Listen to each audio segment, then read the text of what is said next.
प्रभु यीशु मसीह के मधुर और मीठे नाम में आज दिनांक 19 सितंबर दिन सोमवार को हम आप सब अपम के श्रोताओं का हार्दिक स्वागत करते हैं। आज के दिन के लिए जो वचन है वो लिया गया है भजन संहिता की पुस्तक उसका 100 अध्याय 3 पद।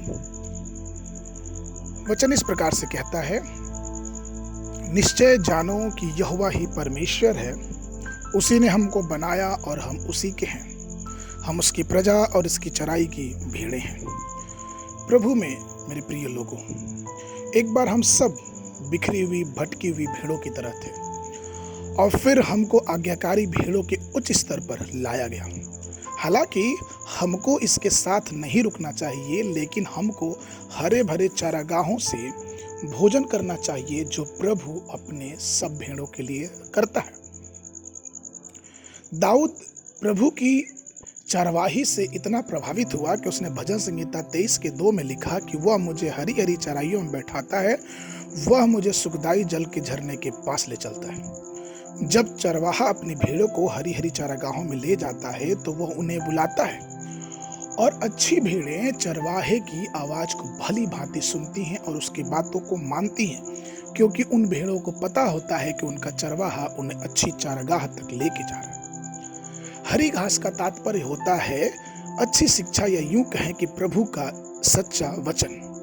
व्यवस्था विवरण की पुस्तक उसका 32 अध्याय 2 पद इस प्रकार से कहता है, मनुष्य केवल रोटी ही से नहीं जीवित रहता, परंतु यहोवा के मुख से निकले हुए वचन से जीवित रहता है। मेरा उपदेश मेह की नाई बरसेगा और मेरी बातें ओस की नाई टपकेगी, जैसे कि हरी घास पर झींसी और पौधे और झाड़ियों पर पानी।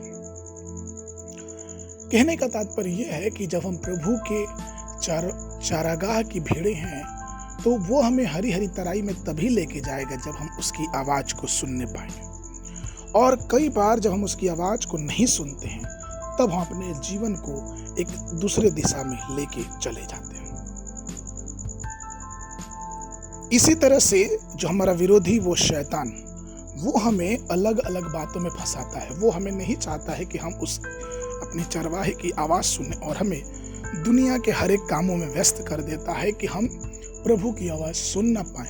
और चूंकि जब हम प्रभु की आवाज सुन नहीं पाते हैं और तब हम प्रभु के मार्गों से भटकने लगते हैं और हम उसके चरगाह में नहीं जा पाते। लेकिन जिस प्रकार से दाऊद कहता था कि यहोवा मेरा चरवाहा है और मुझे कुछ घटी ना होगी, वो हर समय उस प्रभु की आवाज सुना करता था, क्योंकि उसे पता था कि संसार में अगर हरी चराई और अच्छा चरवाहा कोई है तो वो सिर्फ प्रभु ले जा सकता है और प्रभु ही अच्छा चरवाहा है। इसलिए प्रभु में प्रिय लोगों, आइए हम अपने परमेश्वर की इच्छा को अपने जीवन में जाने, पहचाने और समझें, क्योंकि अच्छा चरवाहा वही है और वो अपने भेड़ों को एक अच्छी चारागाह में लेके जाता है जो भेड़ें उसकी बात को सुनती हैं।